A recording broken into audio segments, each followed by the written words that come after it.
Vic, get out your phone.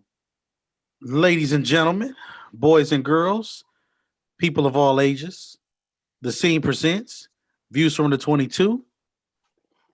We are here. We are here. We are here. Had to say it in slow motion just because, before I start getting an echo in my ear, I had to make sure I took care of that. Mm, That being said, mm. we got the same suspects as usual. Usual suspects. I like to slow it down. I just diss people. That's what I do. We got Germ So True. We got Mo Schefter. We got Vic Jr. We got Views from the 22. We on the scene live. Make sure you guys again join the Views from the 22 group if you have not already. Views from the 22. That being said, fellas, how we feeling tonight? Oh, I'm feeling great. I'm feeling great. Listen, I know it's under some unfortunate circumstances, but I'm not complaining about a little Tuesday night football. I used to hate Tuesdays. Shout out to Tom Hanks. With that being said, Vic, what's going on? Yeah, just something to get used to, probably for the rest of the season. A little bit of Tuesday, a little bit of Wednesday games, whatever it is. We haven't gotten Wednesday Uh, yet. We haven't. oh yeah, we haven't got Wednesday. So Tuesdays, yeah, pretty much. We had a Wednesday last week. Oh, we did. Yes, we did. Oh A yeah, little bit of Wednesday on that's the right. We scene. had a A hump day, little bit of Fred. Monday on the scene. So Wow. A little bit of there's Tuesday. still supposed to be Saturday games, right? Yes. So Absolutely. basically, Friday night will be the only day of the Yes. week that has never Yes. had an NFL game. Yeah, I mean, just Cowboys Ravens today. I am with the Des Bryant number 88. This is not CD Lamb. This is not a recent Cowboy jersey. Just gonna put it out there. Uh, but just happy to see Des on the field again. That's all. That's all. So You know it's Okay. how it not is. it's not a Michael Irvin jersey. No, no, Oh, no. okay. Just Yeah, making sure. need more evidence. No, no, no, no. Oh, okay. Okay, all right. Oh, All we right. don't. We need more people. Need more. That's how fast Vic said. We need more people. Yeah. That's how fast-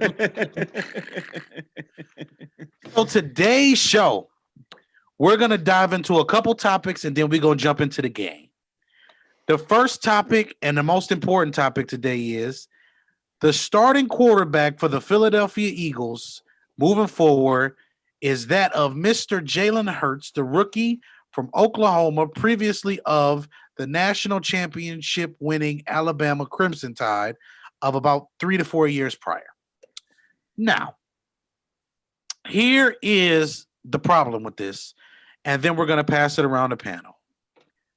Obviously, Doug Peterson at this stage is going to be in a situation where if this works, he looks like a genius. But when it doesn't work, you look pretty bad. You look pretty silly. And unfortunately, this year, your team has looked pretty silly. You have lost some games that you could have won. You have done a lot of things with analytics that you should not be doing on football fields, including going for 2 point conversions when you could just kick damn field goals. Um, I just want I just want to, fellas, just dive in real quick, get your thoughts. Mo, what do you think? Vic, you want to go first?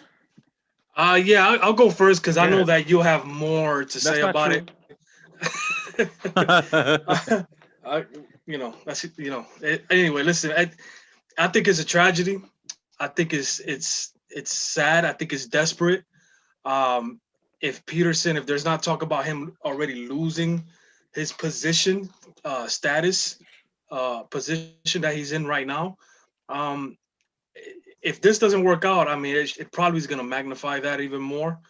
It we'll see. I mean, listen, we want everybody to become successful, uh, but certain players just have a cap, have a limit as to how good they can be. And Jalen Hurts is one of those guys where it's going to be interesting to see if you can trust him with 30 throws a game. Right now, Carson is not playing well, but I don't. I'm not going to blame the players when there's so many things around that could be better. Protection could be better. The receivers getting open and catching the ball could be better, and then your quarterback will be able to do what he does best. Again, there's no excuses. There's situations that it looks like he could be better at. You know what I mean? But I think it's just a microcosm of what the big macrocosm of what's going on with this football team. Look, right. Just to echo what Vic says as my preface to the following statements, Carson Wentz has to be better. There is no denying that. But when you look at this football team, this is not a good football team. This offensive line is no longer anything worth talking about in any way. And unfortunately, that's mainly because of injuries and just age and decline and number of things. That we know Jason Peters, he's been on a decline the last couple years. Lane Johnson not being there. Brandon Brooks, that's a big one.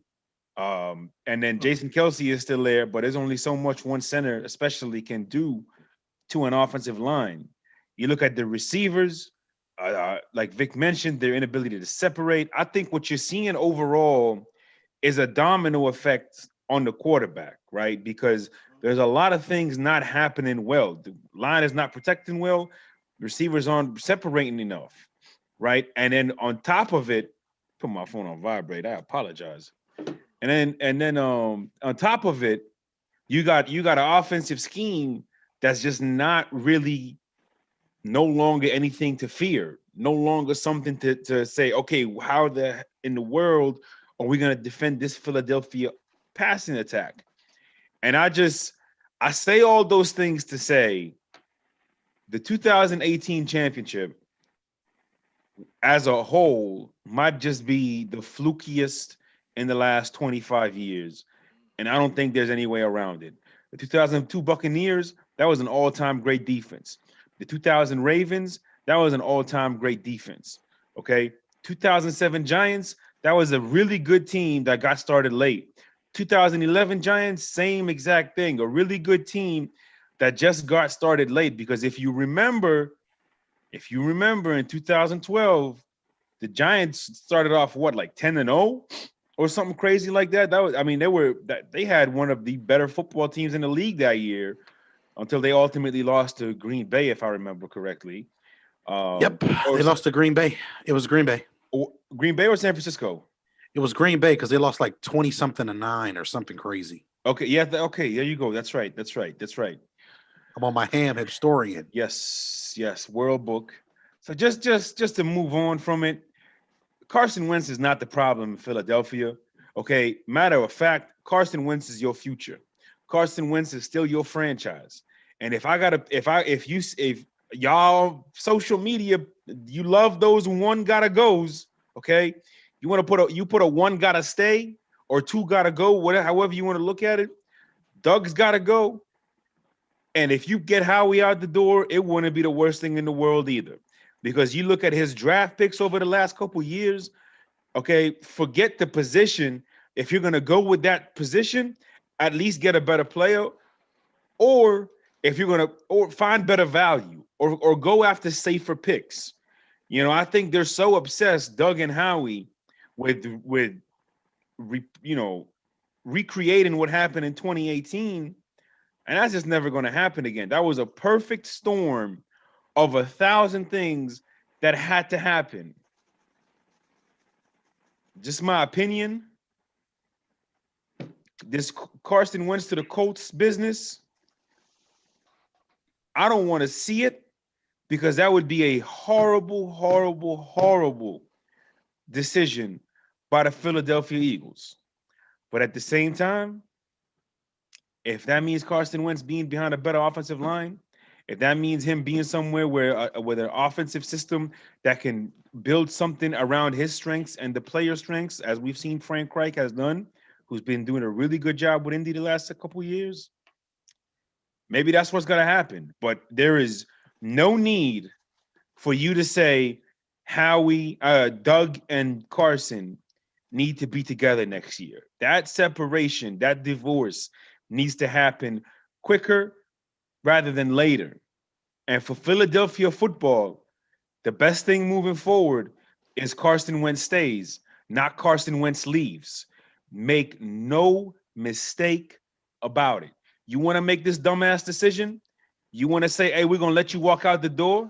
You want to let a generational type talent just say, you had a bad year on a team where we really didn't set you up to succeed. You got to go. You deserve everything bad that happens to that franchise for the next 10 years. What's he doing? Wow. So apparently, What is this? YouTube in the Premium? comments, What are you doing? Apparently, in the comments, KG said that Dez just tested positive for COVID and he was pulled for warm-ups. Vic, did you find out this was true? No, I believe KG. I believe him. I thought you was looking and found out it was true. It was like, so that pretty much kills the title of the video. But hey, look, Boy, look, look, this is what we do at the scene. We just improvise. Oh, he is going off on Twitter. who is? Does? Yes. Dez. Ooh. Ooh. Yeah, I'm not saying we don't believe you, Tell KG. me why they pulled me from warming up so I can go get tested. My came back positive. I tested positive for COVID. WTF. The crazy thing is I have the same damn routine. This do not make sense to me. This is wild. They pulled him from warm-ups? Yeah. Man, this is crazy. Oh man. Hey man, look. Bro, that is 2 times in a row he doesn't make it to play against the Cowboys. Yep, you see it here live, folks. Vic is hurt. Yeah, I wanted to see him against the Cowboys. Hey, man. me too, honestly. Even if it's Lamar throwing the football. Hey, honestly, I wanted to see it. So as we transition into this, into the next part of this, we got a big couple of weekends coming up here in the National Football League. In the NFC East, the Cowboys need to win out pretty much to get to 8-8. And they need to beat a couple of teams in this time span in order for them to get to where they need to get to. On the other side of the coin tonight, Baltimore is in a situation where they're 2.5 games behind the team that they stumped in week 1, the Cleveland Browns. And they have no chance of catching Pittsburgh. It just is what it is. Baltimore needs to win this game just as much as the Cowboys do tonight. So this is a must-win for both organizations. Fellas, let's start at the top. We said yesterday that we all said that we thought that the Washington Redskins were the team that would be the best formidable opponent against another one of those NFC teams because of the defensive line and those type of things. Let's shift this over to the AFC North. Would you rather see the Cowboys? Would you rather see the Cleveland Browns, or would you rather see the Baltimore Ravens in a playoff game scenario? Oh, I'd rather see the Browns.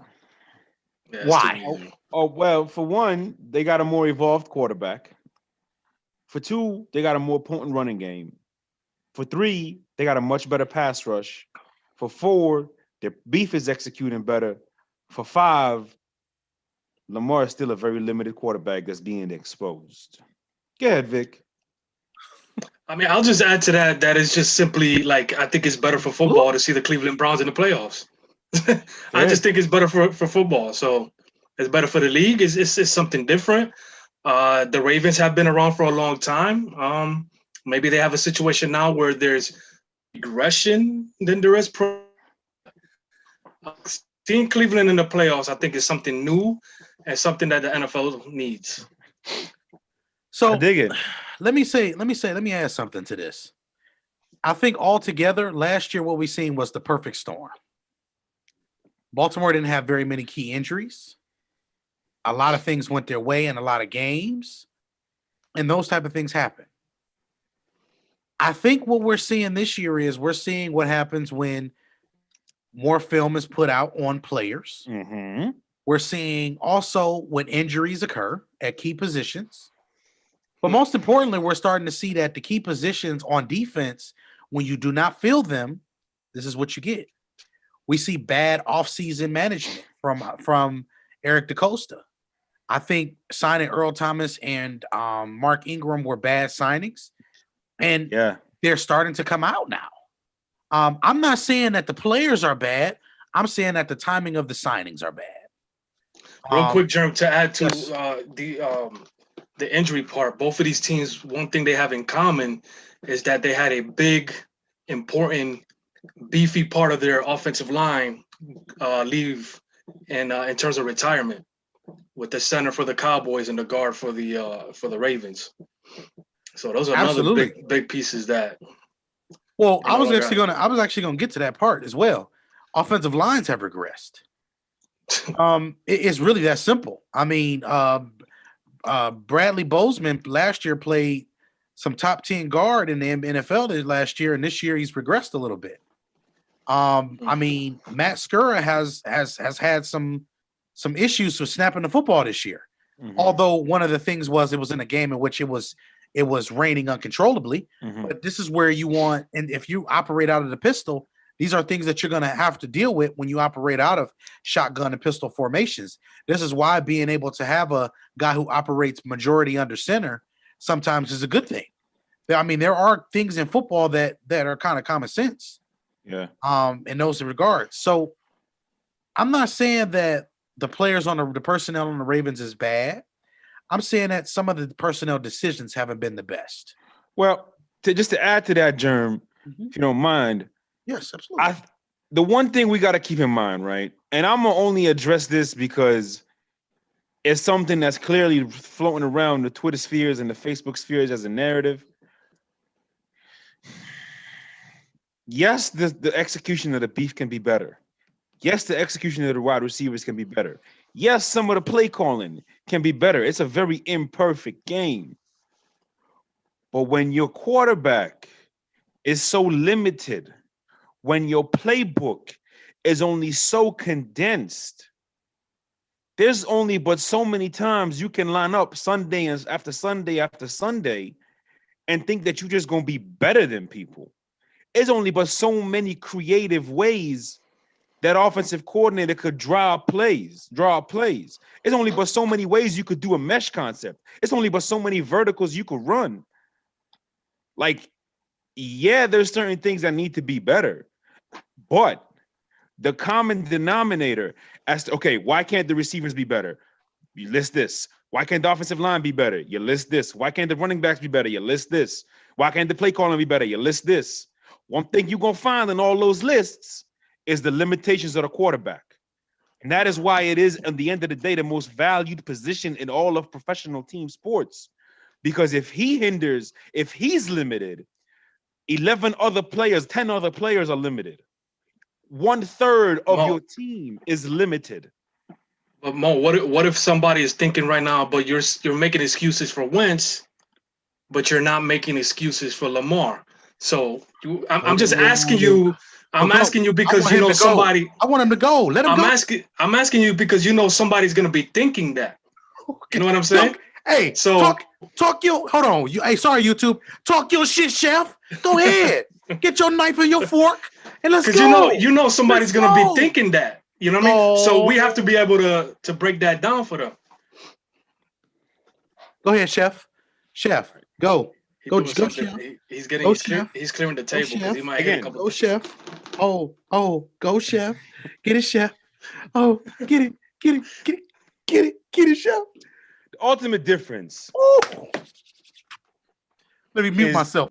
The quarterback for the Eagles forces you to defend every blade of grass. Mm-hmm. There you go. This quarterback, as we said, not only does he limit your 1/3 of your team, he's limiting 1/3 of your entire field. Yes. As well. The Eagles playbook is not limited because of Carson Wentz. It is limited, not as effective because of the receivers and the injuries and all that they can do. The ineffectiveness of the Ravens, again, is the limitations to that quarterback as a passer. Mm-hmm. Yes, the game has evolved. Yes, quarterbacks can do more. Yes, running the ball now is more of a thing for quarterbacks. But at the end of the day, you still got to be able to pass the ball. As much as I criticize and clown and borderline troll Josh Allen, the man can still throw the football. The man still makes you defend every blade of grass. You can stand there as an offensive coordinator and say, okay, 3rd and 6, playbook open. Greg Roman, 3rd and 6, ask Madden, Chief, because only 3 plays going to pop up. That's the ultimate difference. Just making sure you're on top of your A game, bro. Because you know there's going to be somebody thinking that. Well, Mo, you're making excuses for wins, but you're not making those excuses for Lamar. Let me tell you something. It's not even comparing, last thing I'm going to say, it's not even comparing apples to oranges. You're comparing fruit to a vegetable. It's nowhere near the same thing.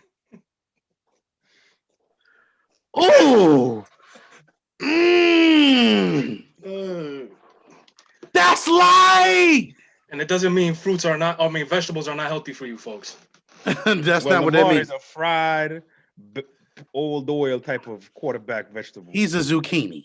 He only has so many purposes. Right. He has kale. Fair. Carson is. Oh, damn. Oh, damn. Oh, my God. Oh my. Hey, listen.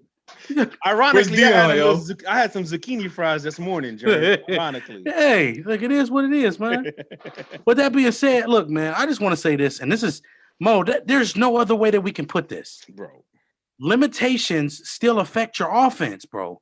Doesn't matter what limitation that it is. And what you have to understand is the limitation of your offensive players or the players around you still is a big thing that we got to make sure we understand. So for the Patriots, the limitation for them over the years was they didn't have big, fast guys who got open. So they had to scheme with certain motions and things of that nature and certain formations and certain types of things in order for them to help Julian Edelman get open. So the limitations in this situation was on the players around Brady, and he still finds a way to win. That's why having a great quarterback is more important than having a great anything else. Anything else. But if you don't have the great quarterback, that's when you need a great left tackle. Mm-hmm. That's when you need a great pass rush. Mm-hmm. That's when you need a great secondary, which is why Baltimore needs to invest into the areas that matter in order for them to win with this quarterback. You got to be able to keep the score under 20 points or to 20 points in order for you to have a chance to win.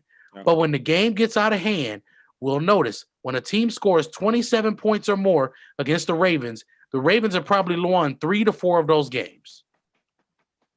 And they've lost the rest of them. I mean, listen, you go up 17-0 against Baltimore. You're going to win. You're going to win. Probably going to win. You know? Don't turn the ball over. This is the key to beating Baltimore. Don't turn the ball over. Capitalize on the miscommunications in their secondary. And when they blitz, make sure you keep yourself in 3rd and 6, 3rd and 5, and you tell them to go 1-on-1 with those aggressive corners that they have. Mm-hmm. You can beat Humphrey and you can beat Peters. They're not unbeatable. And Deshaun Elliott is not what y'all think he is. That's all I'm going to say. So with that being said, we're going to the prediction segment of the show. We got over under. We got Dallas traveling to Maryland, to M&T Bank Stadium. 45.5 is the over under. They're giving Baltimore 9 points. Wow. Simply put, we got a couple linemen that are out for the Cowboys. Cam Irvin, the guy who plays every position, and the all-pro Zach Martin was just told that he'd be out for the rest of the season. As far as Baltimore goes, the key guys that are going to be out for Baltimore today, there will be no Mark Andrews, and there will be no Willie Snead. And obviously, there will be no Des Bryant. No, wait. No Mark Andrews? No Andrews and no Willie Snead. So that means today we got James Proch, we got Devin Duvernay, we have Miles Boykin, and we have the third string tight end Luke Wilson. And the Cowboys will be with their practice squad offensive line. Damn, this is slaw. Yeah, this is So what bad. we're gonna Slaw get special. is what we're gonna have to get here is we're gonna have to get Andy Dalton with quick passes and those type of things. Fellas, I'm just gonna be honest with you. Mark Andrews is the Baltimore Ravens offense. Willie Snead is the second part of their offense. Here's where I think this gets interesting. Can the Cowboys stop the run good enough for them to be able to make this team have to pass the football? Number two, is Ezekiel Elliott and that offensive line in sync enough to be able to make Baltimore's subpar run defense have to pay? Because I don't think anybody's going to play for this game because they're worried about that horse that they got to face next week on Monday Night Football. So tonight, can we put a damper in this? I'm going to go first. Give me Dallas. I'm taking the Dallas Cowboys to beat the Baltimore Ravens tonight. Two reasons why. Andrews is a very, very key component over the middle, and so is Willie Snead. Those two players really make it a very easy time for Lamar Jackson in this game. I am concerned that all I hear all year is the receivers are suck. The receivers are trash. You give Tom Brady James Proche or Devin Duvernay, and he can work some miracles with those type of dynamic young players. They are very, very talented and skilled. And I scouted both of them, and I can tell you all of their strengths and weaknesses. And their strengths fit this Baltimore offense 150%. It's called space and get out of there. Space, catch, get down, let's get back up and do it again. This should be the greatest show on turf. Torrey Holt and Isaac Bruce didn't get a lot of big catches. They caught 15-yard slants, and they got their asses down.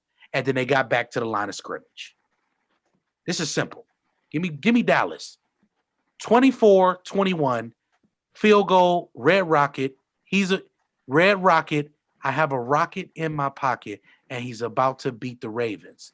And then Cleveland knocks Baltimore out next week. I'm going 5 losses in a row. Get the Ravens in my DNA voice. Get them out of here. I said 9-7, right? What I say, 9-7? Yeah. At the beginning of the year, I said 9-7. Let's get 9. Let's get to 6, and then let's get to 7 next week. Listen, you bold. I would love to see Dallas win this game. I really would. I'm gonna tell you this: if Dallas wins this game, that means that it was a defensive struggle, and that means that the NFL has not only figured out Lamar Jackson, they are conquering Lamar Jackson. If the Ravens don't score more than 20 points, Baltimore, look at me. Look at You them. got a serious problem. I'm gonna take you to win tonight, but if you don't, we're coming for you. Go ahead, Vic. Listen, you should have went last because you always know how to close it. But I'm gonna go with the Cowboys. I just think there's too many things the Ravens have to overcome. I was hoping to see Dez go for like 8 and 100, couple touchdowns, but this ain't 2015 or anything like that. Especially with Lamar. So but I think the Cowboys have enough on offense to win this game. DeMarcus Lawrence, I expect him to have a big game. He's going to be key to stopping Lamar in that running game. I'll take the Cowboys. We're about to get kickoff in about 10 seconds. All right. With that being said, and we can do color commentary. I'm here for it. I'm just joking. Hey, look, don't play with us. We got a film session that we're going to be doing. Sorry, Josh. Later on, guys. Tomorrow we'll be doing a live film session. It may be me, Vic, and Mo. It may be me and Vic. We're gonna see if we can do it. But with that being said, me and Vic for sure will be going live. We'll probably do something with a couple of teams, break down some film on some things we want to see and those type of things. So be on the lookout for that. Enjoy the game. The scene, the.scene on Instagram, scene_the Twitter. Make sure you like the pages, subscribe, turn on your notifications because you never know when we may go live. Mo, I'm gonna let you close out with a final thought or two, and Vic, I'll let you close. Then we'll close it out. Yeah, I don't know who this is, but they asked how they still playing this game if he's possibly exposed. That's a great question. That is a great question, and I'm not going to run from that question. I don't have an answer for you because that's why I was kind of speechless. Because when they said they pulled him because he was tested positive, I froze because I'm like, so what's going to happen to the game now? So I don't know. I don't know if they're checking the contact tracing right now as we speak, as the Cowboys line up for 2nd and 9. I don't know if they're gonna check that contact tracing and they're gonna come back out and say, hey, you gotta come with us. Hey, you gotta come with us. Hey, you gotta come with us. I don't know what's gonna happen. But this is really something to monitor now. Because I don't remember a player being pulled like this, especially after a team who is playing now because they're dealing with a COVID outbreak. Hey, that is a great question. I'm sorry I don't have an answer, but the answer is going to come because it would not shock me if they come out and start pulling players from the sidelines mid-game. You get a TV timeout. What happened? Yeah. TV timeout because we have to pull somebody for COVID. I don't know. That being said, man, well, let's see what happens. If the game for some reason ends up going off, we will be back on. Yeah. With that being said, you guys, try to enjoy the game. Yeah.